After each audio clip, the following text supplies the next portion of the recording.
नमस्कार, आप देख रहे हैं RR न्यूज़ 24 और मैं हूं आपके साथ मोना। आपको बता दें कि बृजभूषण शरण सिंह जहां के सांसद हैं, यानी कि उत्तर प्रदेश के एक दूसरे ज़िले शामली से समर्थन में आए हुए हमारे साथ कुछ लोग हैं, या फिर यूँ कहें कि ऐसे मेहमान हैं जो यहाँ पर आए हुए हैं। आइए इनसे ज़्यादा बातचीत करते हैं और जानते हैं आपका क्या परिचय है और आप यहाँ पर क्यों आए हुए हैं। मेरा नाम शुभम मलिक है, उत्तर प्रदेश, जिला शामली, जिला प्रवक्ता भारतीय किसान यूनियन टिकट। अच्छा जी, आप यहाँ पर क्यों आए हुए हैं जंतर मंतर? मैडम यहाँ क्यों आए थे ये सवाल छोटा था आज से 1 महीने पहले। अब तो बच्चा जानता है कि हम यहाँ क्यों आए हैं। फिर भी बहुत रायता बिखर चुका है, नई नई बातें हो रही हैं। मैं चीज़ों को 3 मुद्दों में समेट देता हूँ जिससे आपके दर्शक ये जान पाएं कि हम यहाँ क्यों आए हैं। मैडम, लोगों का कहना है कि जब FIR हो गई तब हम यहाँ क्यों हैं। एक बात आप समझ लीजिए, अगर इस व्यक्ति पर FIR हो गई तो 2 बातें हैं। पुलिस का कहना है कि अभी गिरफ्तार नहीं करेंगे, या तो पुलिस उन तमाम मामलों की लिस्ट जारी कर दे जिनमें FIR होते हुए ही गिरफ्तारी हो गई। अर्थात FIR के तुरंत बाद जिन जिन मामलों में लोगों को गिरफ्तार किया गया, दिल्ली पुलिस उन मामलों को सूचीबद्ध कर दे और उन लोगों को जिनको FIR के तुरंत बाद जेल में भेजा गया, क्या 24 घंटे के अंदर यहाँ दिल्ली पुलिस करेगी या नहीं, ये हमारा सवाल है। अगर नहीं करती है इसका मतलब उनकी गिरफ्तारी अवैध है, और अगर उनकी गिरफ्तारी वैध है तो फिर बृजभूषण का गिरफ्तार न होना अवैध है। एक समय पर 2 कानून नहीं हो सकते। अगर 99% मामलों में FIR होते ही गिरफ्तारी होती है तो फिर इस मामले में क्यों नहीं? इस 1% मामले में या फिर एक मामले में भी एक मामले में मुश्किल दिखाई देती है। जैसे मैं एग्जांपल देता हूँ, अभी एक IPL के खिलाड़ी हैं, उनकी पत्नी ने 2 दिन पहले एक पोस्ट डाला और उस पोस्ट में उन्होंने लिख दिया कि कुछ लोगों ने मेरी गाड़ी का पीछा किया। उन्होंने कोई यौन हिंसा का आरोप नहीं लगाया, कुछ नहीं लगाया। पुलिस ने मात्र उस पोस्ट को संज्ञान में लेकर के उन्हें गिरफ्तार कर लिया। अगर एक फेसबुक पोस्ट से तुरंत FIR के बाद गिरफ्तारी होती है तो फिर यहाँ ये कानून मजबूर क्यों नजर आता है, यही हमारा सवाल है। अच्छा, आपको क्यों लगता है क्यों नहीं हो रही है बृजभूषण शरण सिंह की गिरफ्तारी? मैडम देखिए, आपको बात समझ में आती है, जब किसी बच्चे पर विपत्ति आती है तो अपनी माँ का नाम चिल्लाता है। इस व्यक्ति ने अपनी माँ को नहीं, मोदी को नाम पुकारा, मोदी का नाम चिल्लाया। इसका मतलब सीधा आरोप लगा रहे हैं कि बृजभूषण शरण सिंह जो है वो मिले हुए हैं। आरोप नहीं लगा रहा हूँ, ये स्थिति स्पष्ट हो चुकी है। इसमें आरोप जैसा शब्द भी अब दिखता नहीं। जब व्यक्ति अपनी सुरक्षा में गाड़ी प्रधानमंत्री को खड़ा कर रहा है, कह रहा है कि प्रधानमंत्री कहेंगे तभी हम इस्तीफा देंगे, तो ऐसी स्थिति में क्यों नहीं ये मान लिया जाए कि उन्हें संरक्षण देश की सत्ता का ही मिल रहा है। और यही सवाल है कि जिस व्यक्ति के साथ सत्ता खड़ी है उसके सामने कानून अपनी लड़ाई कैसे लड़ेगा, इसको मजबूत कैसे किया जाए, इसी के लिए हम यहाँ हैं और सुनिश्चित करके जाएंगे कि जब कोई बेटी आवाज उठाएगी तो उसे न्याय मिलेगा। अच्छा, वो कह रहे हैं कि अगर हम गलत साबित हो रहे हैं तो हम इस्तीफा दे देंगे। मैडम इस्तीफा तो हो चुका है, इस्तीफा WFI भंग कर दिया है। इस्तीफा हमारी कभी मांग रही ही नहीं। देखिए, लड़ाई विनेश फोगाट की नहीं है, ये लड़ाई उन 7 बच्चियों की है जिन्होंने अब इतने बड़े बाहुबली के खिलाफ जंग का ऐलान कर दिया है।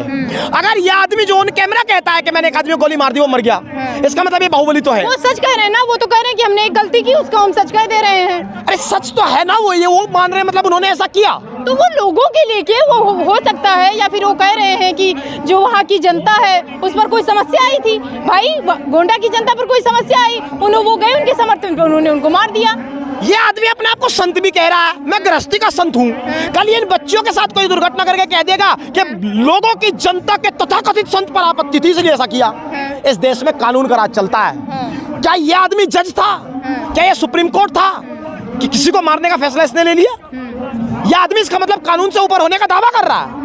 अगर ये कानून से ऊपर है, इसे कानून के छप्पर तले हम ला कर रहेंगे और ये सुनिश्चित करके जाएंगे। आपको कानून पर भरोसा है कि नहीं है? मैडम, अगर कानून के रूप में हमें कमेटी मिली, 3 महीने तो वो कमेटी भूल गई कि मैं कमेटी हूँ। जब हम दोबारा यहाँ आ गए तो कमेटी को याद आया, अच्छा मैं तो कमेटी थी, मुझे तो 3 महीने में कुछ करना था।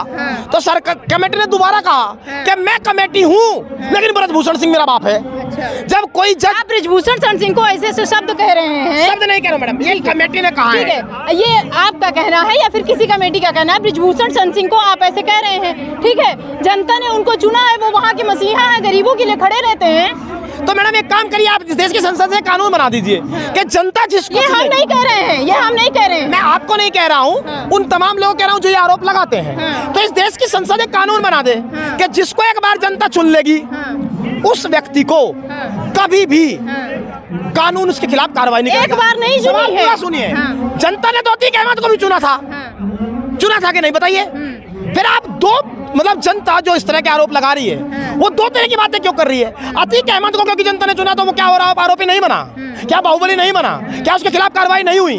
तो जनता का चुनना तो कोई आधार नहीं है। जनता तो चुन सकती है करप्ट व्यक्ति को भी, सुन सकती है कि नहीं? इस देश में एडीआर की रिपोर्ट आप निकालिए, इस देश की संसद में एक बड़ा प्रतिशत वो लोग चुन करके बैठे हैं जिन्होंने महिलाओं के खिलाफ, जिन पर गंभीर मामले हैं, जिन पर 302 307 है। इसका मतलब ये बिल्कुल तो नहीं है कि उनके खिलाफ कोई कार्रवाई होगी नहीं। तो ये कोई आधार नहीं होता है कि जनता चुन रही है। जनता तो कई बार डर का भय भी देख लेती है। इस देश में इमरजेंसी लगी। आपको लगता है कि गोंडा की जनता डरी हुई है बृजभूषण से? हो सकता है, क्यों नहीं हो सकता है? एक आदमी अगर इस तरह के दावे कैमरों पे करता है कि मैं बाहुबली हूँ, मैं शिलाजीत की रोटियां खाता हूँ, क्या तो क्या पता उस जनता के हक की लड़ाई भी हमको लड़नी पड़ रही है, उसमें क्या बड़ी बात है? 2 4 10 लोग वहाँ की कोई एक वो डरा हुआ हो सकता है, सब लोग डरे हैं, इतने लोग सब डरे हुए हैं। डरा हुआ कानून है, ये बड़ा विषय है। जिस व्यक्ति से कानून डरा हुआ हो तो जनता तो बाद में आती है। कानून ही डर गया, कानून डर गया। वो एक सांसद है, उनसे कानून डर जाएगा। एक बात बताइए, इस देश में तुरंत एफआईआर का प्रावधान है कि नहीं? कानून ने एफआईआर क्यों नहीं लिखी? क्यों सुप्रीम कोर्ट के कहने पर एफआईआर लिखी गई? तो कानून डरा नहीं था तो क्या कर रहा था? कोई जवाब दे दे। जब एफआईआर इस देश में कानून ने नहीं की इस व्यक्ति के खिलाफ, इसका मतलब इस व्यक्ति को स्पेशल प्रिविलेज मिला, कानून इससे डरा, सुप्रीम कोर्ट को कहना पड़ा एफआईआर करो, तब एफआईआर हुई। इसका मतलब एफआईआर का मतलब क्या है? First information report. मतलब देश का कानून ये संज्ञान भी लेना नहीं चाह रहा था कि इस व्यक्ति ने कोई कुकर्म किया है। इसका मतलब देश का कानून इससे डरा हुआ है, इसकी चौखट पर नतमस्तक हो गया है और उसे ही मजबूत करने की लड़ाई हम क्यों डरा हुआ है? आपको क्यों लगता है? क्योंकि देश का प्रशासन शासन को रिपोर्ट करता है और यह आदमी कह रहा है कि मुझे भाजपा की जरूरत नहीं, भाजपा को मेरी जरूरत है। इस तरह का आदमी जिसके सामने देश की सत्ता नतमस्तक हो गई, जिसने सीधा आह्वान प्रधानमंत्री को किया कि आप कह दीजिए मैं इस्तीफा दे दूंगा, और प्रधानमंत्री तब भी खामोश है। इसका मतलब क्या चुप्पी के साथ समर्थन सत्ता इसको कर रही है? यही हमारा सवाल है। अच्छा, मतलब आपको लगता है कि जो सारी सरकार मिली हुई है इनसे? सरकारें मिली हुई है। मुझे बताइए किस पार्टी से एमपी नहीं रहा? इस आदमी पे 1996 में टाटा लगा। टाटा से बड़ी कोई धारा होती है? आतंकवाद की सर्वश्रेष्ठ धारा है। दाऊद इब्राहिम से मिले होने के आरोप थे, तब भी इनकी पत्नी को टिकट भारतीय जनता पार्टी ने दिया। इसका मतलब स्पेशल प्रिविलेज पहले से मिला है। 2008 में मुलायम सिंह के कहने पे भाजपा में होकर कांग्रेस को वोट कर गया, तो मुलायम सिंह फैन हो गए। इसका मतलब इस व्यक्ति के साथ सियासत का समर्थन रहा है और ये इस बार किसानों के मैदान में आ गया। इस बार लड़ाई किसानों से है, इस बार इलाज कर देंगे, इंतजार कीजिए। थोड़ा ये सारी स्थितियां होने के बावजूद आपको लगता है कि अब की सत्ता परिवर्तन होगा कि नहीं होगा? मैडम सत्ता परिवर्तन, एक बात आप समझिए, सत्ता परिवर्तन का दावा हम आंकड़ों से करते हैं। 2011 में निर्भया के मामले में जनता सड़कों पर आई और जो उस वक्त की पार्टी थी वो ऐसी खूंटी पर टांग दी क्योंकि बेटी का मामला था, वापस नहीं लौट पाई। इस बार फिर बेटी का ही मामला है। आंकड़े तो यही कहते हैं कि जब जब रानी लक्ष्मीबाई का अपमान, लक्ष्मी का अपमान इस देश में हुआ है, तब तब सत्ता परिवर्तन भी हुआ है। बेटी बचाओ बेटी पढ़ाओ, बेटी बचाओ बेटी पढ़ाओ पढ़ाएंगे तो तब जब उसका सम्मान। बढ़ा तो रहे हैं, बेटियां कंधे से कंधा मिला के चल तो रही है पुरुषों के। किससे चल रही है? आज आप देख लीजिए कौन से सेक्टर में बेटियां नहीं है। पढ़ाई हो, किसी भी डॉक्टरी हो, कोई शिक्षा की हो, किसी भी आप पुलिस ले लीजिए, सारे सेक्टर में है बेटियां। इससे पहले कभी बेटी इस देश की प्रधानमंत्री नहीं बनी थी। इंदिरा गांधी इसी देश की प्रधानमंत्री बनी थी कि नहीं बनी थी? बेटियां अपने मेहनत, अपने पसीने के बलबूते फील्ड में हैं इस देश में। जब पढ़ेंगी नहीं तो बढ़ेंगी कैसे? अब मेरी बात आप समझिए, पढ़ा क्या सरकार रही है? पढ़ा क्या सरकार रही है? अब सुन लीजिए, अगर सरकार पढ़ाती तो कभी आंकड़ा खंगाल कर देखिएगा। इस देश की सरकार ये भी नहीं मानती कि 10वीं के लेवल पर जितने स्कूल हैं उतने 12वीं लेवल पे भी होने चाहिए। सरकार की एजुकेशन पॉलिसी कहती है कि 10वीं से 12वीं पे आने पर विद्यार्थियों की संख्या अधिक कर दीजिए। मतलब सरकार मान के चलती है कि 10वीं के बाद आधे लोग पढ़ाई छोड़ देंगे। इस बात को आप समझ लीजिए कि अगर कोई बेटी कामयाब होती है, पूजा ठाकुर ने इस देश में बराक ओबामा को सैल्यूट दिया था। दुनिया का सबसे पुराना लोकतंत्र, दुनिया के सबसे बड़े लोकतंत्र में जब पहुंचा तो पहला सम्मान पूजा ठाकुर ने दिया। बेटियां अपने बलबूते चल रही हैं, किसी सरकारों की मोहताज नहीं है। जब पढ़ेंगी नहीं, शिक्षा व्यवस्था तो सरकार ही मजबूत कर रही है ना। क्या मजबूत कर रही है शिक्षा व्यवस्था में? 5 कदम वो मुझे बता दिए सरकार ने मजबूत किए। बीजेपी कह रही है कि पहले शिक्षा व्यवस्था कुछ और थी, अभी की शिक्षा व्यवस्था देख लीजिए, एनसीईआरटी हम ला रहे हैं। क्या थी? किस देश की सरकार कह रही है कि एनसीईआरटी से मुगल काल हटा दीजिए? इस देश की सरकार कह रही है कि डार्विन की थ्योरी जो साइंस की जान है उसको नहीं पढ़ा जाएगा। पूरी बात सुनिएगा मैडम, कभी इस देश में जाकर के रिसर्च कीजिए और पूछिए सरकार से कि सरकार ने दिल्ली यूनिवर्सिटी के अंदर रिसर्च का फंड कम क्यों किया? क्योंकि वहाँ बेटियां रिसर्च करती हैं, इसलिए सरकार ने दिल्ली यूनिवर्सिटी के रिसर्च का फंड कम कर दिया। मुझे बताइए, दिल्ली यूनिवर्सिटी में ऐसी पॉलिसी इस देश की सरकार क्यों चाहती है कि वहाँ प्रोफेसर नहीं पढ़ाएंगे पेन ड्राइव के जरिए? टीवी चल जाएगा और उस पर बच्चे पढ़ लेंगे।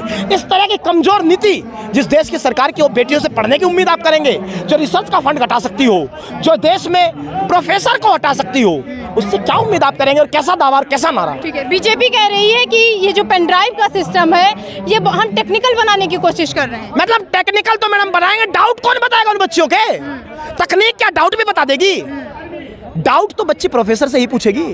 तो इस देश में तकनीक के नाम पर बेटियों की नींव को कमजोर करने का ये नारा इस देश में चलेगा नहीं। और यही हकीकत है कि एक ढपली बजती है देश की सत्ता की तरफ से, जिसके अंदर तमाम दावे कमजोर पड़ते नजर आते हैं, सच्चाई अंत तक पहुंचते नहीं, क्योंकि जिसको पहुंचानी थी वही लोग 180 में से 161वें नंबर पर इस देश का मीडिया पहुंच गया, उन्होंने अपना काम करना छोड़ दिया। कह रहे हैं कि हम बहुत ज्यादा काम किए हैं, महिलाओं को लेकर काम किए हैं, नवयुवक को लेकर काम किए हैं, नौकरी को लेकर काम किए हैं। मैडम काम किए हैं, चलो सच मान लें, तो क्या किसी की बेटी का सम्मान उछाल देंगे लोग? सवाल इस बात पर है, हम बहस को बहकने नहीं देंगे। सवाल ना सरकार की किसी योजना का है, ना हम उसका कोई ट्रैक रिकॉर्ड मांग रहे हैं। हम कह रहे हैं क्या इस देश में ऐसी कानून व्यवस्था सुनिश्चित सरकार करने की स्थिति में है कि अगर एक बेटी FIR कराए तो उस FIR पे कार्रवाई हो सके? अगर है तो गिरफ्तार करो, और नहीं है तो खुलेआम बता दो। ठीक है। तो यहाँ पर आपने देखा कि जो किस तरीके से आरोप लगाए जा रहे हैं बृजभूषण पर, और कहा जा रहा है कि अगर FIR हो रही है तो किसी की भी गिरफ्तारी जो है वो तुरंत होनी चाहिए।